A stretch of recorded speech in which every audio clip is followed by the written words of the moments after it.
Hello साथियों, मेरे इस चैनल पे आप सभी का स्वागत है। और अब मध्य निषेध के एग्जाम में ज़्यादा दिन का समय ना रह गया। हार्डली 18 से 19 दिन का समय है, तो जल्दी जल्दी रिवीजन कर लीजिए। और हम जो है कोई भी चीज़ को जल्दी से, आप अगर यही चीज़ को 2 से 3 घंटा में यूट्यूब पे देखिएगा तो उसी चीज़ को हम 15 से 20 मिनट या 10 से 15 मिनट में कंप्लीट करवा देंगे। बस ये एक वीडियो जो है रिवीजन पर्पज से होता है, तो आप लोग जल्दी से इस वीडियो को रिवीजन कर सकते हैं। चलिए शुरू करते हैं। पहला क्वेश्चन है कि बॉम्बे आर्य समाज के संस्थापक कौन थे?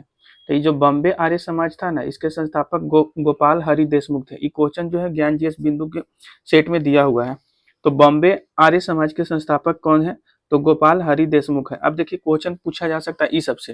जैसे ब्रह्मा समाज के संस्थापक कौन है? तो राजा राम मोहन रॉय। ब्रह्मा राजा है, ऐसे करके याद कीजिए। ब्रह्मा क्या है? राजा है। तो ब्रह्मा समाज के संस्थापक कौन है? तो राजा राम मोहन रॉय है। उसके बाद आर्य समाज के पूछे तो स्वामी दयानंद सरस्वती। अब देखिए स्वामी जी क्या है? आर्य हैं। तो आर्य समाज का संस्थापक क्या कौन है? तो स्वामी दयानंद सरस्वती हैं। इसके अलावा रामकृष्ण मिशन के संस्थापक कौन है? स्वामी विवेकानंद है। ठीक है, ऐसे याद रखिए स्वामी विवेकानंद के जो गुरु थे वो रामकृष्ण थे। तो रामकृष्ण परमहंस स्वामी विवेकानंद के गुरु थे, तो उन्हीं के याद में रामकृष्ण मिशन का स्थापना किए थे कौन? तो स्वामी विवेकानंद। इसके बाद प्रार्थना समाज। तो देखिए आत्मा है, तो आत्मा को प्रार्थना कीजिए, तो आत्माराम पांडुरंग। तो प्रार्थना समाज के संस्थापक कौन है? तो आत्माराम पांडुरंग है। सत्य शोधक समाज। तो देखिए जो सत्य बोलता है वो हमेशा फूला हुआ रहता है। तो सत्य शोधक समाज, सत्य शोधक समाज के संस्थापक कौन है? तो ज्योतिबा फूले हैं। लास्ट है तत्वबोधिनी सभा। तो तत्वबोधिनी सभा के संस्थापक कौन है? तो देवेंद्र नाथ टैगोर है। आने वाला एग्जाम में ये सब मद्य निषेध में क्वेश्चन एक जरूर यहाँ से दिखेगा, क्योंकि हर जो भी सीएसबीसी एग्जाम कंडक्ट करवाता है उन सभी एग्जाम में इस टॉपिक से एक क्वेश्चन जरूर होता ही है। तो इसको स्क्रीनशॉट ले करके एक बार रिवाइज कर लीजिए। चलिए दूसरा क्वेश्चन की तरफ चलते हैं। दूसरा क्वेश्चन है कि ब्रह्मपुत्रा नदी को बांग्लादेश में क्या कहते हैं? तो देखिए ब्रह्मपुत्रा नदी को बांग्लादेश में ऐसे जमुना कहते हैं। आंसर तो इसका जमुना हो जाएगा। लेकिन मेरा काम है पूरा फैक्ट बता देना। जैसे ब्रह्मपुत्रा नदी है, इसका उद्गम स्थल तिब्बत में एक मानसरोवर झील है, उसके बगल में एक ग्लेशियर है जिसका नाम है चेमा युंग डुंग ग्लेशियर। तो ये चेमा युंग डुंग ग्लेशियर से ही ब्रह्मपुत्रा नदी का जो है उत्पत्ति होता है। ठीक है, कहाँ पे? तो तिब्बत के मानसरोवर झील के पास एक चेमा युंगडुंग ग्लेशियर है, यहीं से इसका ब्रह्मपुत्रा नदी का जो है क्या होता है? तो उत्पत्ति होता है। अब क्या होता है कि ब्रह्मपुत्रा नदी जब तक तिब्बत में होता है इसका नाम होता है सांगपो। ठीक है, ऐसे इंग्लिश में इसलिए लिखा रहेगा टी सांगपो, तो जिसमें से टी साइलेंट रहता है तो सांगपो पढ़ा जाता है। तो ब्रह्मपुत्रा नदी को तिब्बत में बोला जाता है सांगपो। फिर उसके बाद वो क्या करता है कि ऐसे ही हिमालय के पैरेलल फ्लो करते हुए यहाँ पे मान लीजिए अरुणाचल प्रदेश है, तो अरुणाचल प्रदेश एक पर्वत होता है जिसका नाम है नामचा बर्वा पर्वत। ये नामचा बर्वा पर्वत के कारण ये ब्रह्मपुत्रा नदी यू शेप ले करके और सबसे पहले इंटर करता है अरुणाचल प्रदेश में। तो अरुणाचल प्रदेश में इसका नाम हो जाता है दिहांग नदी। याद रखिएगा ब्रह्मपुत्रा नदी का नाम अरुणाचल प्रदेश में क्या पड़ता है? दिहांग नदी। उसके बाद वो इंटर करता है असम में, और असम में इसका नाम पड़ जाता है ब्रह्मपुत्रा नदी। ठीक है, असम से संबंधित कुछ फैक्ट याद रखिएगा कि असम में एकमात्र नदी द्वीप बनाता है ब्रह्मपुत्रा नदी। उस नदी द्वीप का नाम क्या है? तो माजुली द्वीप है। तो माजुली द्वीप कहाँ पे पड़ता है? तो असम में। और कौन सा नदी पे पड़ता है? तो ब्रह्मपुत्रा नदी पे। इसके बाद ब्रह्मपुत्रा नदी असम से इंटर करता है बांग्लादेश में, इसका बांग्लादेश में नाम पड़ जाता है जमुना। ठीक है, और यहीं पे बांग्लादेश में ही गंगा का नाम पड़ जाता है पद्मा। और जमुना और पद्मा दोनों जहाँ पे मिलता है वहीं पे एक डेल्टा का निर्माण करता है, इस डेल्टा का नाम है सुंदरबन डेल्टा। तो ये भी फैक्ट याद रखिएगा। ठीक है, तो ब्रह्मपुत्रा नदी को बांग्लादेश में क्या कहते हैं? तो ब्रह्मपुत्रा नदी को बांग्लादेश में जमुना कहते हैं। अब बाकी याद रखिएगा, तिब्बत में इसको सांगपो कहते हैं, अरुणाचल प्रदेश में इसको दिहांग कहते हैं, असम में इसको ब्रह्मपुत्रा कहते हैं। बाकी जो फैक्ट था वो हम बता दिए।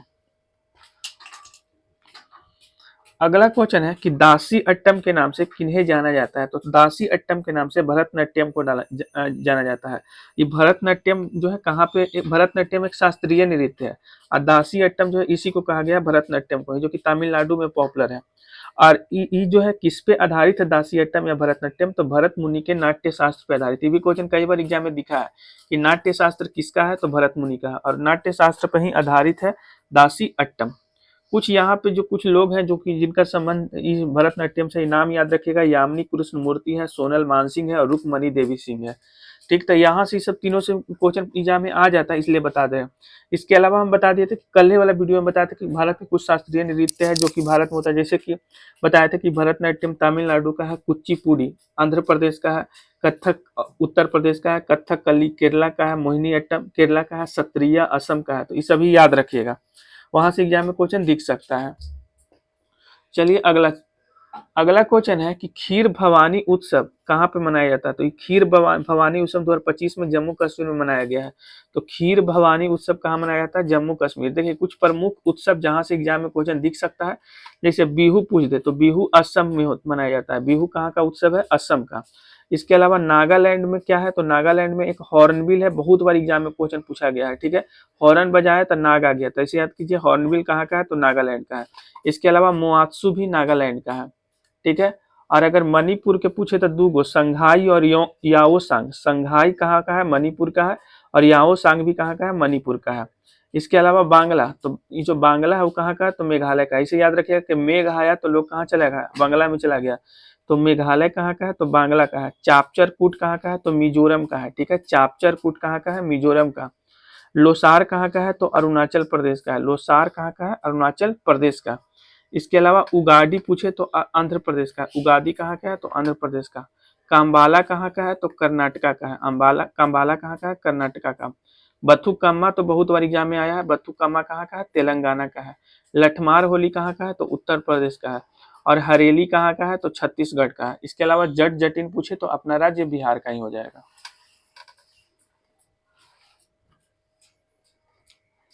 अगला क्वेश्चन है कि चीन का राष्ट्रीय पक्षी क्या है? तो चीन का राष्ट्रीय पक्षी है लाल मुकुट वाला क्रेन। लाल मुकुट वाला क्रेन जो है ना वो चीन का राष्ट्रीय पक्षी है। तो ये फैक्ट याद रखिएगा।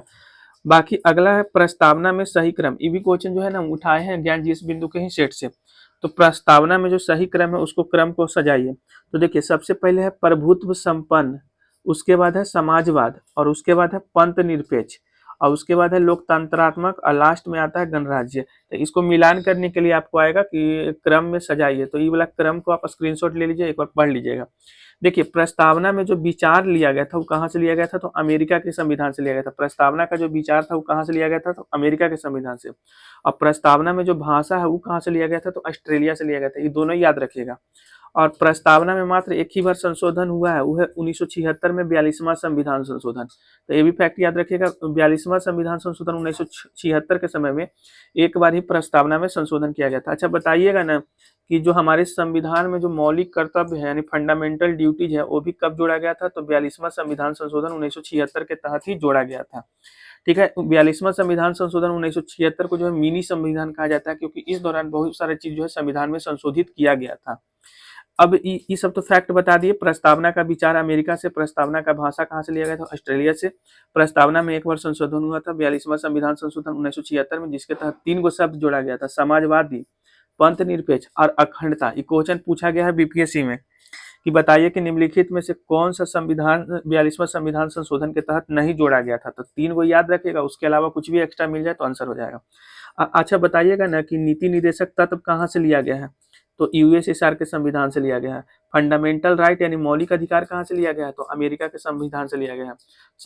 संसदीय प्रणाली कहाँ से लिया गया है? तो यूनाइटेड किंगडम यानी ब्रिटेन के संविधान से लिया गया है। तो इन सभी फैक्ट को आप याद रखें। जुडिशियरी न्यायपालिका कहाँ से लिया गया है? तो जुडिशियरी जो है अमेरिका के संविधान से लिया गया है। तो ये सभी फैक्ट याद रखेगा, हो सकता है एग्जाम में क्वेश्चन पूछ दे। अगला है अंग की राजधानी क्या है? तो अंग की राजधानी चंपा है। देखिए बिहार पूरा अपने बिहार में 3 महाजनपद था। 3 महाजनपद में कौन कौन था? तो अंग था, मगध था, बज्जी था। सबसे स्ट्रॉन्ग मगध को माना जाता है। तो सबका राजधानी याद रखिएगा। अंग का राजधानी चंपा था, मगध का राजधानी राजगिरी था। देखिए पहले था राजगिरी, शुरुआत में सबसे पहले मगध का राजधानी राजगिरी था, लेकिन बाद में उदयन जो है इसका राजधानी जो है राजगिरी से कन्वर्ट करके और स्थानांतरित करके कहाँ कर देता है? तो पाटलिपुत्रा कर देता है। तो ये भी फैक्ट याद रखिएगा। और तीसरा है बज्जी। बज्जी का राजधानी क्या है? तो वैशाली। और बज्जी में ही एक संघ है जो कि सबसे बड़ा गणतंत्र गणतंत्रमक यानी कि रिपब्लिकन जो है संघ माना जाता है। उसका नाम आप कमेंट कीजिएगा। ठीक है, आगे चलिए। अगला क्वेश्चन है कि राज्यों के पुनर्गठन से संबंधित भारत की पहली समिति कौन बनी थी? तो एसके धर समिति बनी थी। राज्य के पुनर्गठन से संबंधित भारत में एक पहली समिति थी, एसके धर समिति। अच्छा, एक था फजल अली समिति, ये भी राज्य पुनर्गठन से ही संबंधित था, राज्यों के पुनर्गठन से ही संबंधित था, फजल अली। तो ये फजल अली आयोग के तहत ही, या फिर यही जो समिति था ना, इसी समिति के तहत सबसे पहले जो है आंध्र प्रदेश का गठन हुआ था भाषाई राज्य पे, भाषाई आधार पे, ठीक है। उसी समय 14 राज्य का जो है गठन हुआ था, तो ये फैक्ट याद रखेगा। और फिर बिहार एसआई में ही क्वेश्चन पूछा गया था आर्टिकल 352, आर्टिकल 356 और आर्टिकल 360 को मिलान करने के लिए। तो आर्टिकल 352 का संबंध है राष्ट्रीय आपात से, अब तक 3 बार लग चुका है भारत में, 1962 में, 1971 में और 1975 के समय में। फिर 356 जो है, आर्टिकल 356 का संबंध है राष्ट्रपति शासन से, तो ये कई बार लग चुका है, ये राज्यों में लगता है। और आर्टिकल 360 का संबंध है वित्तीय आपात से, जो कि अभी तक कभी नहीं लगा है, वित्तीय आपात एक भी बार नहीं लगा। तो तीनों याद रखिएगा, आर्टिकल 352 है राष्ट्रपति आपात से संबंधित, 356 है राष्ट्रपति शासन से, और 360 है वित्तीय आपात से संबंधित। आज का लास्ट क्वेश्चन है कि भारत का सबसे बड़ा राष्ट्रीय उद्यान कौन सा है? तो देखिए, भारत का सबसे बड़ा राष्ट्रीय उद्यान हेमिस राष्ट्रीय उद्यान है। ये हेमिस राष्ट्रीय उद्यान लद्दाख में पड़ता है और ये हिम तेंदुआ के लिए प्रसिद्ध है, ठीक है। भारत का सबसे बड़ा राष्ट्रीय उद्यान कौन सा है? तो हेमिस राष्ट्रीय उद्यान, जो कि कहाँ पड़ता है? लद्दाख में पड़ता है। फिर पूछे कि भारत का सबसे छोटा राष्ट्रीय उद्यान, तो साउथ बटन राष्ट्रीय उद्यान, जो कि अंडमान निकोबार आइलैंड में पड़ता है। तो सबसे बड़ा हेमिस और सबसे छोटा साउथ बटन। इसके अलावा पूछे कि भारत के पहला नेशनल पार्क कौन सा है? तो जिम कॉर्बेट नेशनल पार्क है, जो कि उत्तराखंड में पड़ता है। और अगर गिर राष्ट्रीय उद्यान पूछे तो कहाँ पड़ता है? गुजरात में पड़ता है। इसके अलावा आपसे पूछे कि केबुल लामजाओ राष्ट्रीय उद्यान कहाँ पड़ता है? तो मणिपुर में, और ये लोकटक झील पे स्थित है, और ये एकमात्र जो है तैरता हुआ राष्ट्रीय उद्यान है। तो ये पूछा जाएगा कि केबुल लामजाओ राष्ट्रीय उद्यान कहाँ पे पड़ता है? तो मणिपुर में। फिर पूछा जाएगा कि एकमात्र तैरता हुआ राष्ट्रीय उद्यान कौन सा है? तो केबुल लामजाओ, जो कि कौन से झील पे है? तो लोकटक झील पे है, ये मणिपुर में है। काजीरंगा राष्ट्रीय उद्यान, जो कि एक सिंग वाला गैंडा के लिए प्रसिद्ध है, तो ये कहाँ पड़ता है? असम में। मानस राष्ट्रीय उद्यान भी कहाँ पे है? तो असम। दोनों याद रखिएगा, दोनों पॉपुलर है, तो इसलिए दोनों से क्वेश्चन एग्जाम में पूछ सकता है। इसके अलावा मध्य प्रदेश में सबसे ज्यादा राष्ट्रीय उद्यान है, इसमें से कान्हा है, कुन्नो है, पन्ना है, सतपुड़ा है, संजय है। तो ये कान्हा और कुन्नो सबसे पॉपुलर है, इसके अलावा पन्ना भी याद रखिएगा। और रणथंबोर और सरिस्का, ये दोनों के दोनों राष्ट्रीय उद्यान कहाँ पे है? तो राजस्थान में है। इसके अलावा पेरियार राष्ट्रीय उद्यान कहाँ पे है? तो पेरियार राष्ट्रीय उद्यान केरला में है। फिर दुधवा राष्ट्रीय उद्यान कहाँ पे है? तो उत्तर प्रदेश में है। इसके अलावा आप बताइएगा कि वाल्मीकि राष्ट्रीय उद्यान कहाँ पे है? तो एकमात्र बिहार का राष्ट्रीय उद्यान है वाल्मीकि राष्ट्रीय उद्यान, जो कि कहाँ पे पड़ता है? तो बिहार में पड़ता है। बाकी आप लोग को मेरा वीडियो कैसा लगा कमेंट करके बताइएगा, और अच्छा लगे तो चैनल को सब्सक्राइब कर लीजिएगा।